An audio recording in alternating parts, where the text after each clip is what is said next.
So in this video, I want to show you exactly what GoHighLevel is planning to release within the GoHighLevel Labs feature. Now, if you are brand new to GoHighLevel, GoHighLevel is basically an all-in-one marketing and sales software platform. And inside of GoHighLevel, you have the ability to create what are called sub-accounts. And the value of GoHighLevel, or one of the main value propositions of GoHighLevel, is that if you get to their highest plan, you can basically create unlimited sub-accounts. So I call them businesses in a box. And so basically, inside of these little businesses in a box, you have all these different features. And this is probably what has attracted you to GoHighLevel, because you have a dashboard, conversations, calendars, contacts, opportunities, marketing. It literally, there's pretty much everything in here. And so it may be a little bit confusing to know exactly what it is that you should focus on. I have tons of other videos in the channel and even a full 5-hour A to Z walkthrough of the platform if you want to see every feature pretty much in depth, and you can find that on the channel. And so what labs are is, from my understanding, it's basically just, might as well just read what they wrote instead of come up with my own. So experiment with our latest and greatest features before they're available to everyone. These features are in early access and may change as we develop them. Your feedback will help shape what they become. So basically, you can see there's quite a few new things. I have them turned on with, I have a sub account where I pretty much always turn these things on because I like to just see as soon as they come out just how things look, how things feel. But this particular snapshot is blank, so it doesn't have these turned on. And so basically, I'm going to turn each of these on and show you, how they compare to what they were before. So let's start here with the enhanced call reporting UI. So if we go back here to reporting and go to call reporting, you're going to see this is basically the UI for call reporting, right? And so if we go here and click on settings, go back down to labs, and we turn this toggle on, and then I don't think you have to refresh, but I do like to refresh. If we go back here to reporting and call reporting, you'll see here we've got a it's a lot cleaner of a call reporting dashboard. And they're pretty much rolling out this UI, I would say slowly but surely, to every section within GoHighLevel. So agent reporting kind of has their own version of that already. The appointment reporting, I'm sure, will get updated in alignment with this UI, and eventually everything's going to pretty much probably look like this. So this is kind of the new look here. It looks a lot cleaner. There's incoming, there's outgoing, and they've kind of simplified it. And then all the filters you would need are tucked under here with the filters. So you can basically just there's so many things you can do here. You can choose the source and the campaign from where the lead or the call was sourced from. And then you can even choose, you have to have this data actually there to select it, but you can choose the source type.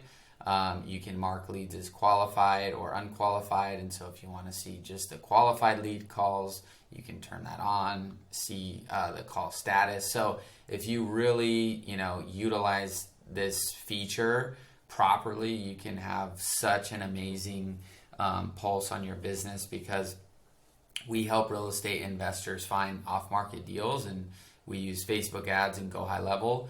And so basically what I tell all of my clients is, keep everything in GoHighLevel. It can be tempting to go, do something else, have something else separate. But since, we're an agency that helps investors do this, we basically have that outside view of like, hey, if you keep everything in here, we can pretty much diagnose everything that's going on. And some clients have their own CRM still and just prefer to use their own CRM. And we still work with them and help them out, obviously. But, our funnels, our automations, our pipelines, everything's basically built in here. And so we still pass everything through, the sub account, right? And we may send their leads to their own CRM with a webhook or whatever. But the point is, we've seen a clear correlation between, clients that fully utilize the system and clients that partially use the system. And there's a huge disconnect, not only from them and the leads, from an efficiency standpoint of just like all the communication could literally be in one place, right? So let's say a lead gets generated and that lead basically, fills out the form within our sub account, and then we have an automated text that goes out to that lead. If that lead responds, instantly, which happens quite a bit of, around 40% of the leads we generate from Facebook respond to that first message. So, we have a very clear way of getting these leads to engage. And so what we see with clients that don't fully utilize the system, they go and text them from their cell phone or another app or another CRM, and then there's a different phone number. There's no first message associated with, the original automation. So if anything, it could just be another investor in our case that's texting this lead. So it immediately can create confusion as soon as you leave the system. And so the same logic here applies with the call status. So if a lead gets generated and our client is basically, calling from their own cell phone or calling from a different software, or they're not even marking the status of like, did they answer?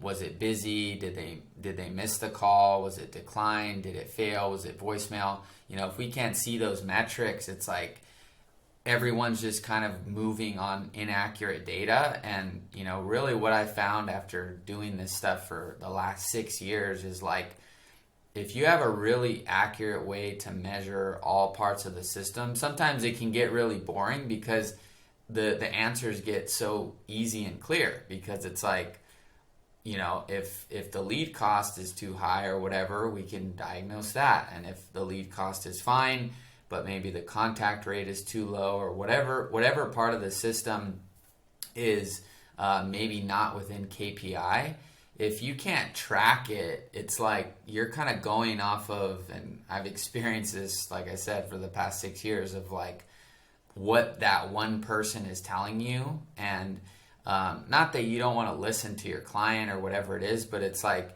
if somebody's saying, well, the leads are bad or whatever it is, right? It's not that it's not true, but I think what GoHighLevel can really help people do and businesses get good at is like create a clear picture of where the actual problem is. And so what this call status actually can really empower you or your client to do is really get clear on like, how many calls are you actually making? How many are answering? How many are busy? How many are missed, right?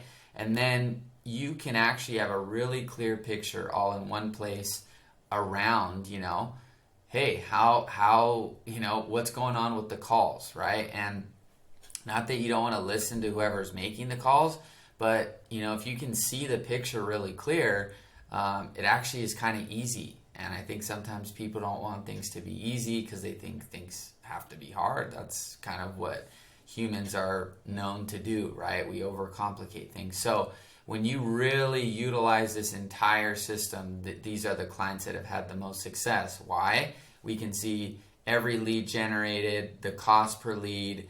We can see every appointment booked, right?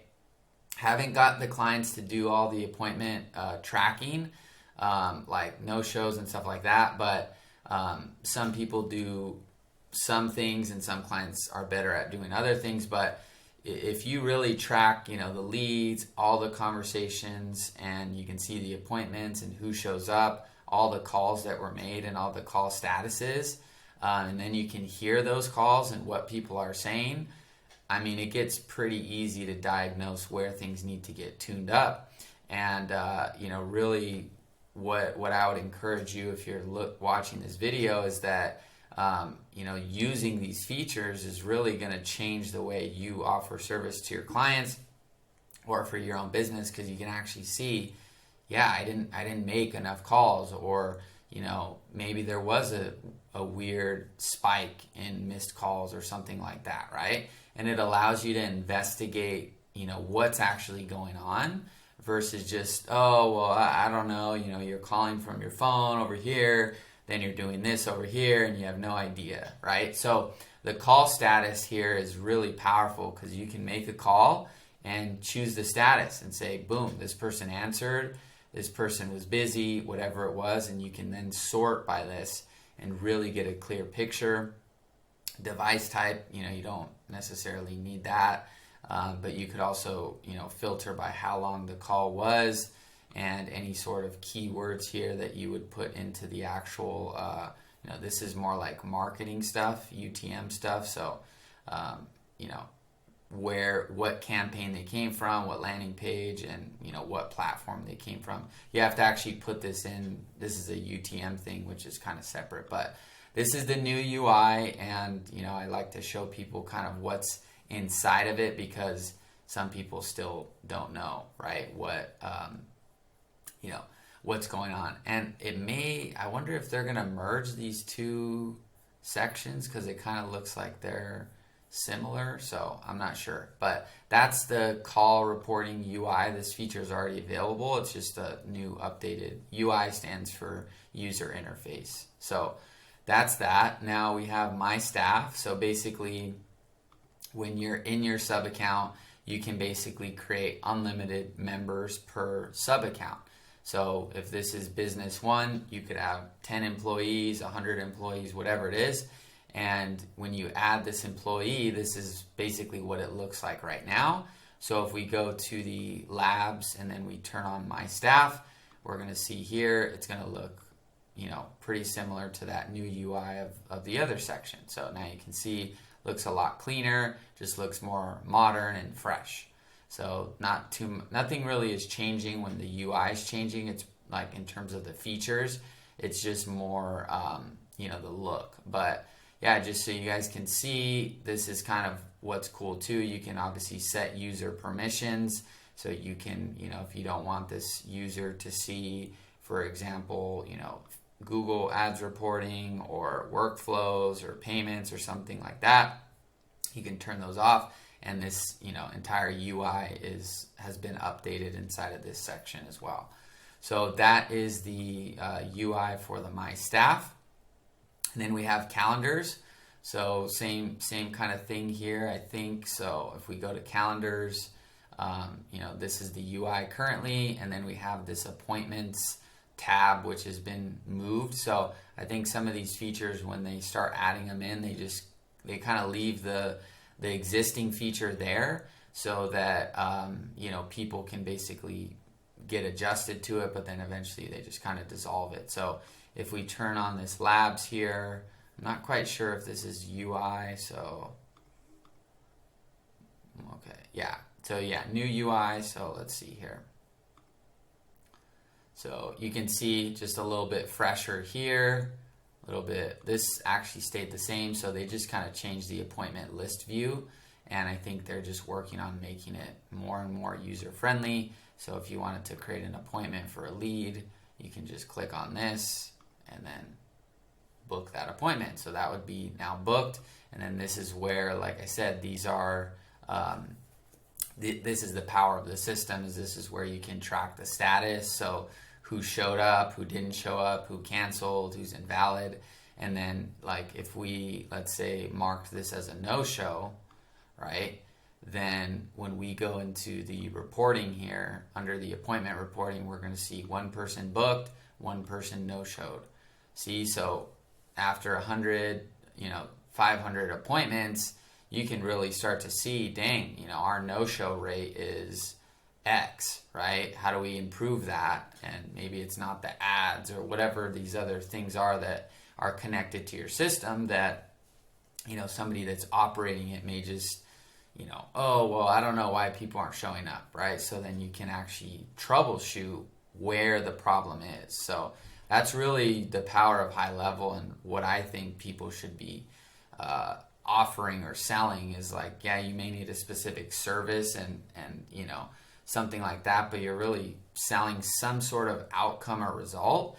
And high level is really just more the visibility into seeing where the problem is. So you could take a business that's using 5 different softwares and then say, hey, if we put you fully here, we're going to clearly be able to diagnose every aspect of your business and improve it by whatever percent or whatever you specialize in. So no update here with the UI. I'm sure that's coming soon, but that is the calendars.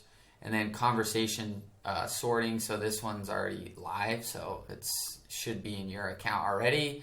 But basically, there's just some different things you can now filter by. So I can't show you what it was before, but you can show last message channel, and if the last outbound message was manual or automated. So basically, one of the things that high level I think people have mentioned is that because high level has the ability to streamline all types of communication with a lead, like text messages, email messages, phone calls, Instagram, Facebook.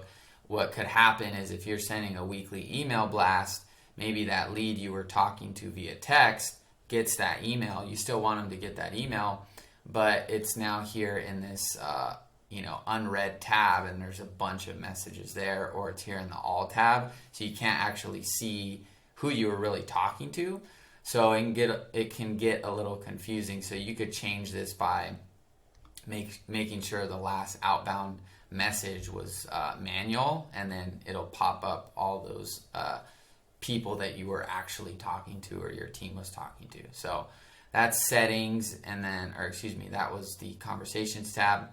And then this one I've already used quite a bit, so this one's a pretty big one. So if we go to the funnel builder, you'll see the UI has already been updated.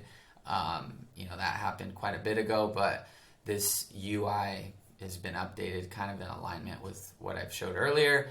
Now there's a few cool new things here. So one, they kind of changed this UI as well, so this looks better. And you can choose from your templates right here. So there's over 1,000 templates that are already done and out of the box. I mean, some of these look pretty good. So if we go to the eye here, we can actually preview these and just kind of see how they look. And then basically, if you wanted to download these to your actual account, you can just click continue.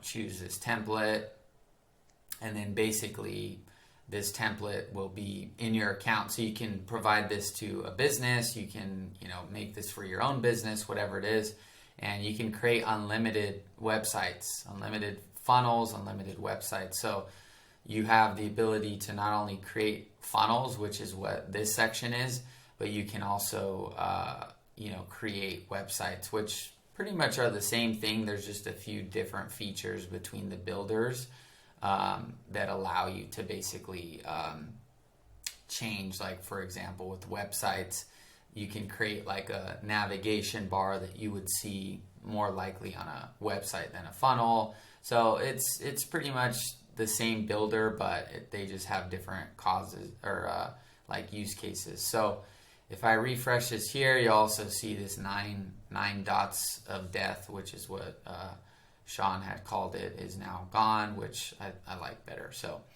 now this is the template that I just downloaded. And so if we click on preview, we can see here this template is done. And I mean, it looks great. Obviously, with templates like this, you will potentially have to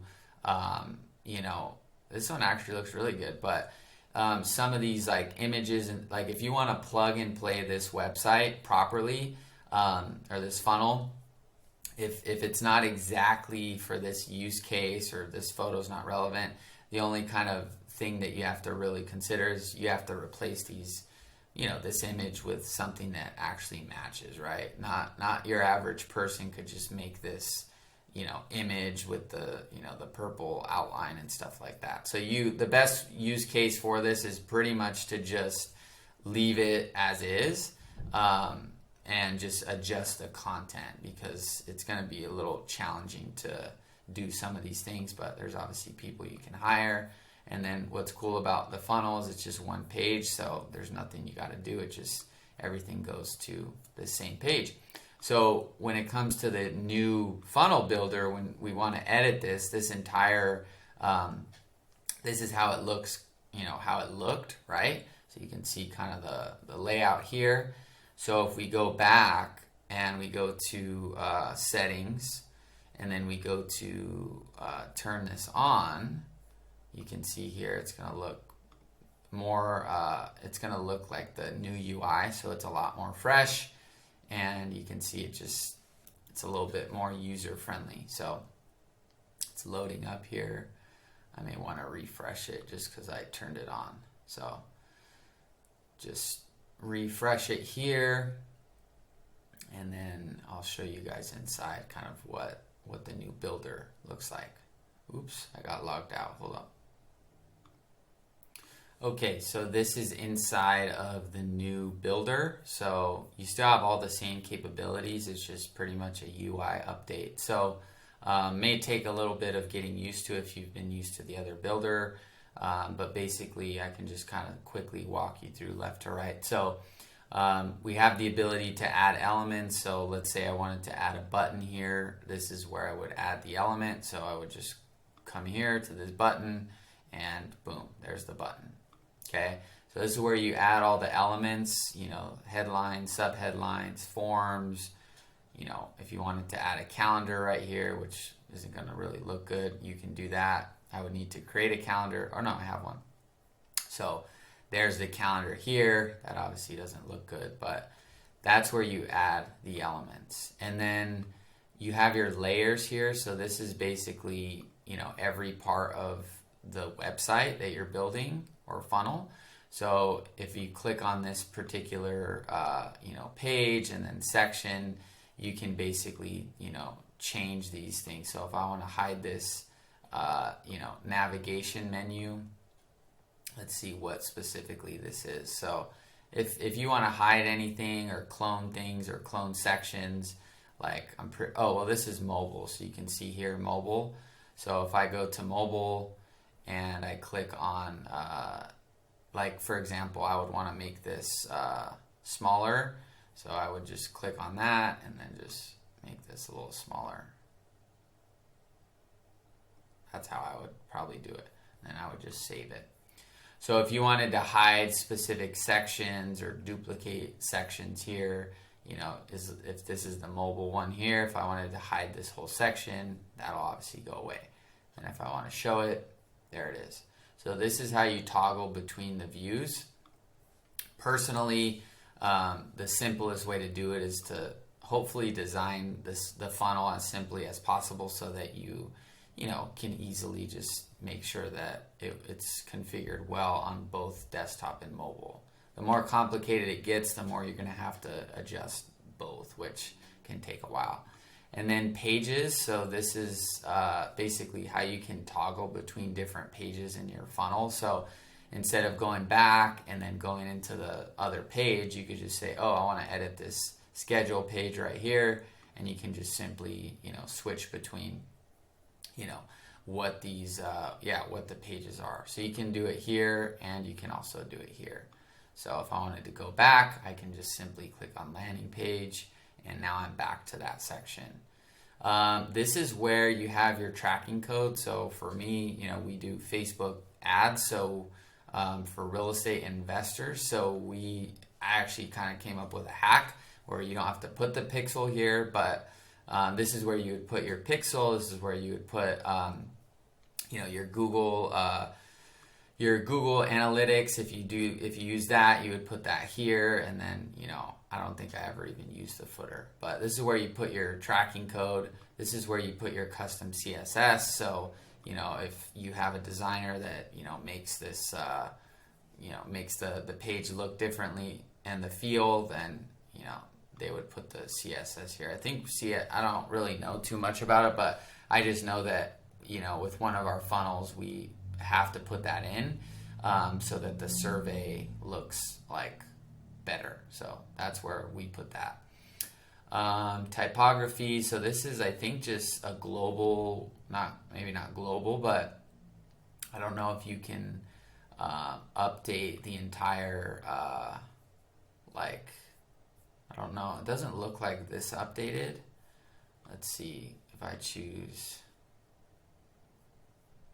It seems like that updated. So I guess wherever there's a headline font, it's going to basically update within the funnel. So if this is like considered a headline, it should update here, within the entire funnel. So then we have background. So this is basically, where you can change the background of, the actual funnel itself.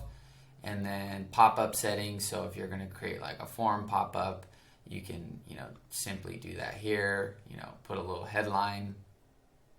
And then, you could just put a form here. I think you have to just click it now. Yeah. So you just click on the form. If you don't have one, I do have one.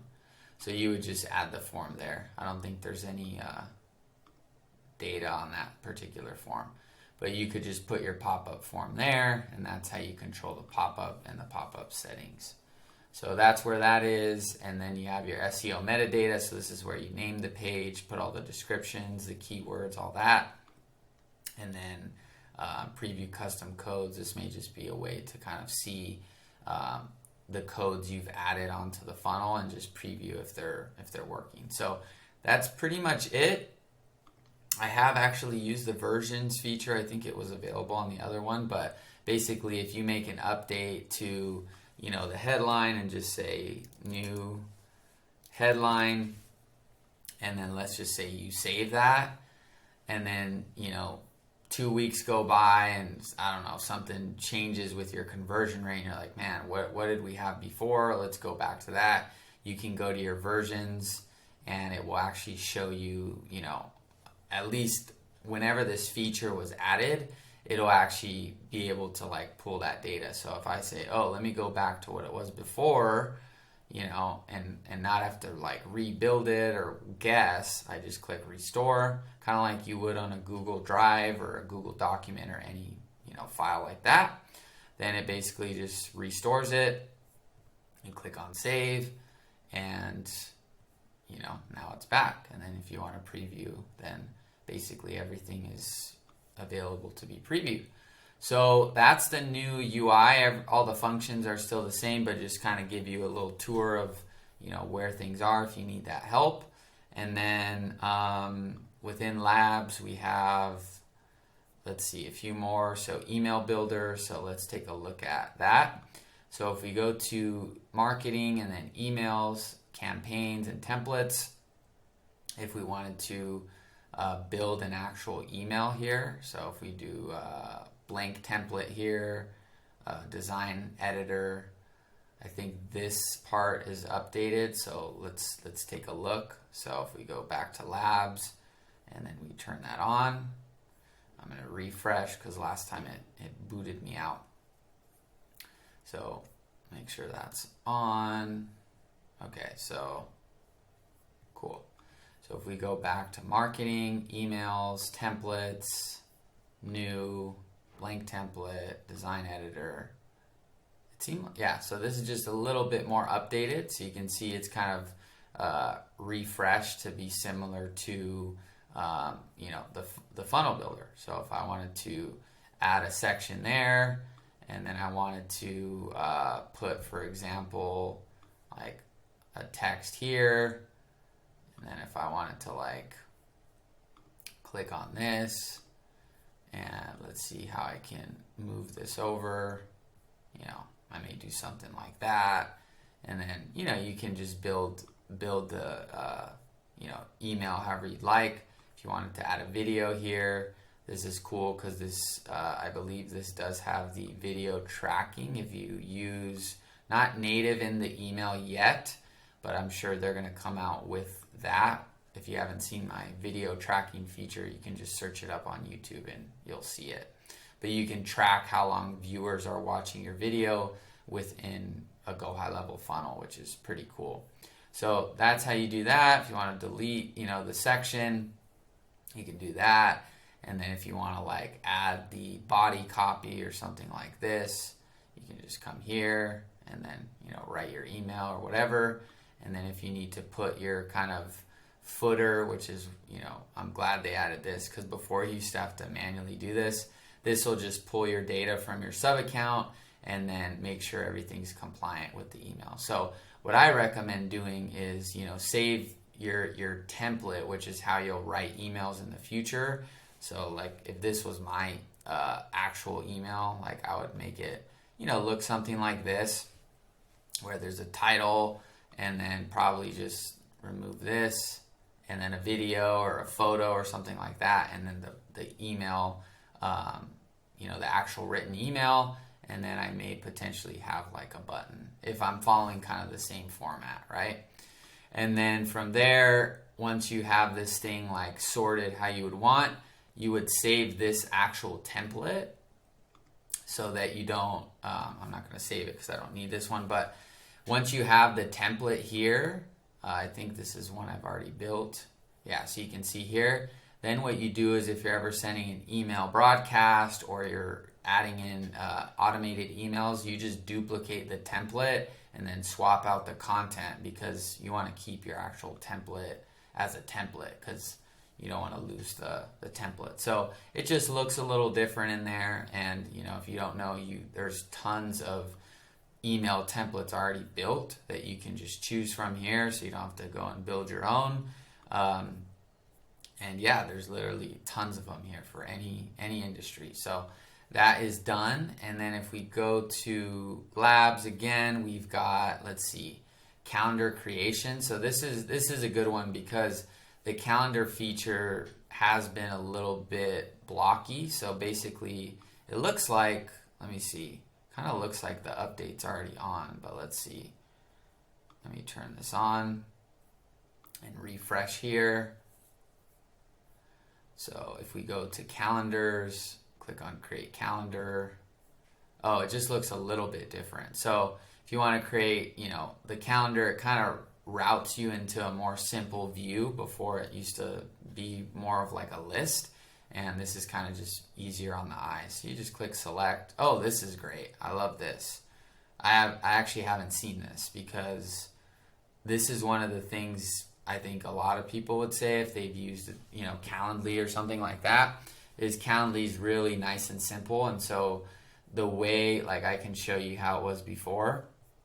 So, yeah, I'm excited about that. I have to kind of look at that because I wonder if they update it. Well, I'm going to look at it with everyone watching, but this is how it was before. See this? So it's like, okay, like it just doesn't seem intuitive. And now what it looks like, and I'm excited to kind of explore it with everyone, see if it's, just kind of see to what length they've updated it. I'm sure over time it's going to be, just keep getting better. But now if we create a calendar, choose a simple calendar, and let's just call this calendar test. If I don't need a description, I don't have to put anything. And then I can just say testing calendar, and just give it, a random number so it's not taken. And then 30 minutes, Monday through Friday, enter meeting location. Meeting links are shown in calendar events as a meeting location. So let's see advanced settings. So let's see if that's, okay, so they even simplified this. Ooh, this is cool. Looks a lot better. Okay. So meeting details. So let's run through this so everyone can see kind of how this looks. So let me grab my logo. Okay, so this is the first time I'm actually doing this. So I just put a logo here. I made one in Canva. I used my logo that I normally use. I just reformatted it. And then I'm just going to kind of test the normal setup of like a calendar. I'm not going to like do any advanced stuff, just kind of a simple calendar. So availability type. So, okay, so basically, okay, so if this is like, depending on the calendar, you can basically set up different, availability. For this one, I'll just do simple, where it's just, 8 a.m. to 5 p.m. every day. And if I wanted to do other days, I could just add those. But for now, I just kind of want to see how the rest of this process works. So this looks good.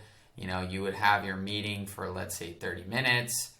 Or excuse me, this is basically the amount of time between the booking slots. So for example, if somebody wanted to book with you and you're available from 8 a.m. to 5, it would show 8 a.m., 8:30, 9 o'clock, 9:30, 10, right? So if you made this 5 minutes, it would basically show your availability in 5-minute intervals. So it would show you, 8:05, 8:10, 8:15, 8:20. So I'm just going to do this, and then the meeting duration is how long the meeting is, and then the minimum scheduling notice. This is all this stuff. They already had these features, but it just, when it's easier on the eyes, it's way better. So minimum scheduling notice. So let's just say I want to make sure, someone can't book within 1 day. So if they wanted to, book right in this moment, and it was, 11:05 a.m., they wouldn't be able to book an appointment until tomorrow at 11:05 if I was available. So this is how you set up that, and then the date range is basically how far in advance they can book. So if you say you can book out, 300 days in advance, then someone could book out in 10 months or whatever that is. Yeah, 10 months. So I would recommend just keeping this, within a few days. That way people don't book super far out. And then you can do your maximum bookings per day and maximum bookings per slot. This one's interesting because you could hypothetically double, triple, quadruple, book, right? And so this is great for sales teams because let's say, your no-show rate is, 50%, just to keep the math really simple. If you get, 1 booking per slot, right, every 10 bookings you get basically means only 5 real appointments. So if you're running ads or, running a system or something like that with automated bookings, or you have setters, you could turn this to 2 bookings per slot. And then even if someone's booked, you could hypothetically double book them. And then if they both show up, then, that's its own problem. But this is a cool feature that you, from my understanding, can't do with Calendly. So that's that. And then the buffer time is basically how much time there is in between, the appointment. So if someone books for 30 minutes and they book from, at 8:30, then basically if you put a buffer of 5 minutes, then, the next available slot will be whatever based on the interval. So this will create a buffer of usually what I do is, 20 minutes or whatever in case it goes over or whatever. So you can do all that here, click save. So this is what I'm excited to see. Forms and payment. So they have now, let's see. Okay, set post scheduling. Okay, select form. Okay. So I'm wondering, okay, this is interesting, but I'm wondering here if you can basically set up a form with a, with the credit card information, do bookings where people just pay to book the call, because I do that for, people that need help with high level. I have consulting, and so people book that just with Calendly. So I don't want to do that whole process now, but it looks like you may be able to do that because it says payment. So, or maybe it's on another section. Let's see. Click save. Okay, now. So this is where I feel like high level had the most room for improvement, is the notifications, right? Because you kind of had to manually build all this stuff. So this is way easier. If the person books an appointment, they get an acknowledgement email, you just choose contact. You don't have to go build the workflow and stuff like that. And then you could turn that on. So that's way easier. And then this is what I'm excited to see. So this is how you link to an external calendar. So let's see here. So this is where you would connect your Google, which isn't too bad. And then you would just click on that. Oops. But let's see. Yeah, so what I think the only small thing I think that they're going to need to make easier is the connecting to Zoom. Because right now you have to like just do a little bit of a weird thing versus Calendly. You can pretty much just, click on Zoom, direct integration, logs you in, and it just generates the link. So right now it's still a little weird. You can definitely get away with it, but I think this is way better. It's a lot simpler, more simple to set up the calendar. However, I think they will need to make that process easier in my opinion. So that is that, that's good news. I like that. And then revamped form builder. So this is basically just new UI as well. So if we go to sites and we go to, let's see, close this out. So if we go to sites, forms, basically when we click on add form, it should have kind of the old builder. So this is the old builder. So now if we click on settings, go back, turn this thing on, then this should update. So this looks way better. I actually haven't seen this as well. So same thing, right? First name, last name, email, and phone. So everything, oops, I don't know if I dragged that out of order, but okay. So this is pretty much, everything's still pretty much the same, just looks better. So nothing wrong with a good kind of like facelift to it, makes it look better. I am excited for the day that the forms themselves look better.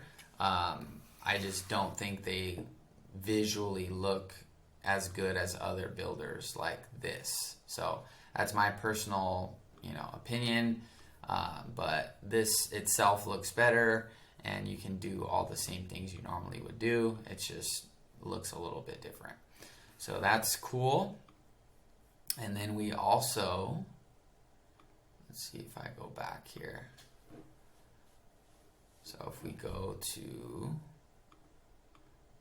so this may be like a bug because it's not letting me leave. So hold on. All right. So last, this isn't live until, the next 39 days. So some of these features that aren't going to be live for, the next, the longer the time frame is before they're live, the more likely they're not as fleshed out. So keep in mind, you can always turn these back off if you're getting glitches and stuff like that.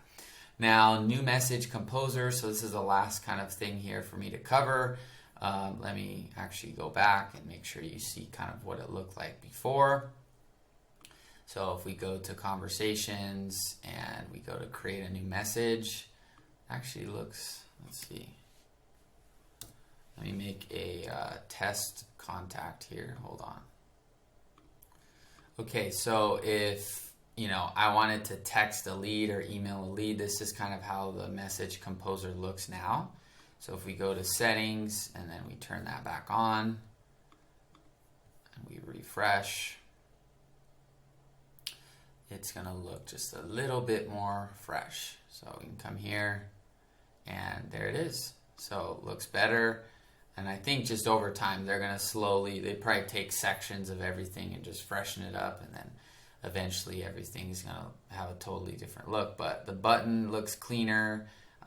It just looks more fresh. So hopefully that gave everyone kind of an idea of, what's going on with the newest labs. I did just do a video talking about the client portal that is under the sites, client portal, and the memberships. Not too much to change memberships, mainly client portal. So if you want to check that out, you can check that out. And if you just need other content on high level, check out the channel. There's a ton of other content. And hopefully this helped you out. All right, talk to you soon. Oh, if you want to join our free community, join that. It's lower in the description box, but join our community. It's free, and there's just quite a few people in there that are learning high level, starting their software business. People from all walks of life. It's pretty cool, actually, like all parts of the world. Like yeah, just things I wouldn't have even imagined, and people are learning this software. So yeah, join that if you want to just stay connected. Like I said, it's totally free. And yeah, I'll see you in the next videos. All right, peace.